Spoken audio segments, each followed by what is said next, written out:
শান্তিপুর নামের এক নির্জন শহরে ধূসর মেঘলা এক সকালে শুরু হয়েছিল ঘটনাগুলো। ঠিক সকাল 9:17 একজন অপরিচিত মানুষ ঢুকলো মেহেরার ক্যাফেতে। তার চেহারায় বিশেষ কিছু ছিল না, কালো কোট, সাদামাটা পোশাক আর বৃষ্টির মধ্যেও ছাতা ছিল না হাতে। কিন্তু মানুষরা যে থেমে গিয়ে তাকিয়েছিল তা তার চেহারার জন্য নয়, তারা তাকিয়েছিল কারণ সে তাদের দিকে যেভাবে তাকিয়েছিল ঠিক যেন সে সবাইকে চেনে, প্রতিটা মানুষকে। সে বার কাউন্টারের সামনে বসে ব্ল্যাক কফি অর্ডার করলো। ক্যাফের মালিক রাজেন মেহরা নাম জানতে চাইলে লোকটি শুধু বলল, তুমি তো জানো আমি কে। রাজেন কপাল কুঁচকালো, বুঝতে পারছিল না ওটা কি নিছক ঠাট্টা না গভীর কিছু।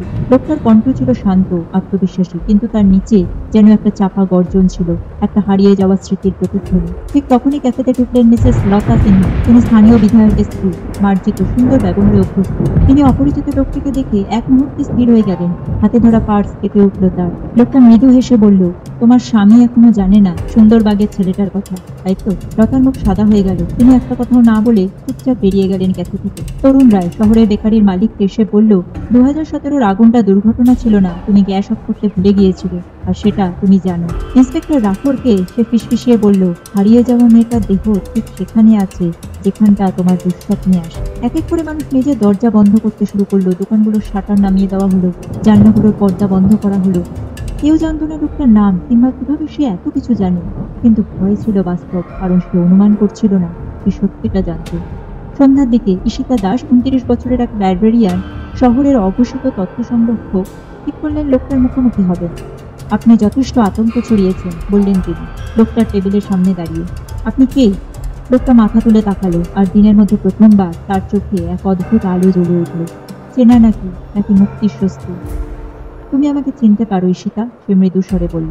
তুমি যখন সবাইকে বলেছিলে আমি ছিলাম একমাত্র যে তোমার কথা বিশ্বাস করেছিল, যখন সবাই হাসছিল আমি ছিলাম একমাত্র যে তোমার পাশে ছিল। ঈশিতার শ্বাস আটকে এলো, গলা শুকিয়ে গেল এক নিমেষে। ভাস্কর? কিন্তু সেটা কিভাবে সম্ভব? ভাস্কর সেন তো 15 বছর আগে নিখোঁজ হয়েছিল। যখন ঈশিতা বলেছিল ফিসফিসে কাননের কথা, একটা জায়গা যা নাকি মানুষের গভীরতম সত্যগুলো চোখে দেখায়, ঈশিতার সেই দাবি তখন পাগলামি বলে উড়িয়ে দেওয়া হয়েছিল। ভাস্কর ছিল তার সবচেয়ে ঘনিষ্ঠ বন্ধু, আর ওই ঘটনার পর হঠাৎ করেই গায়েব হয়ে গিয়েছিল।